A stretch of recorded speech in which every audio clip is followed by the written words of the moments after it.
What up guys? So ito, may na-encounter ako dito guys. Ay mamatay sa susi. Ayun o, ay mamatay. Tapos kahit sa remote niya, kahit anong unlock, ayaw rin mamatay. Ayun o. Tingnan natin kung ano naging problema nito. Sa mga punto na to guys, testing muna natin, tanggalin natin yung alarm. So baka nandun ang problema, kaya testing muna natin i-disconnect yung alarm niya. Subukan muna natin sir, tanggalin natin sa may alarm. Tanggalin natin yung alarm ng battery. Hindi, yung alarm. Testing lang muna alarm.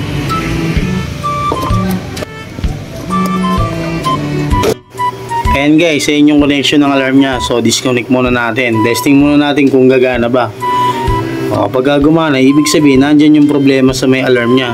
Kumbaga nagloloko na sa may remote. Siguro na-open sa remote, tapos nagloko na yung alarm niya. Ayan, hindi na mapatay. So guys, baka mangyari sa inyo yung mga ganyang problema. At least may idea kayo kung anong gagawin nyo kung sakaling ay mamatay ng e-bike nyo sa susi o kaya sa remote nya. Ayan, testing nyo muna i-disconnect. Ayan, testing natin ngayon. Oh, namatay. Yung alarm nga problema. Ito yung problema niya, yung alarm. Namatay.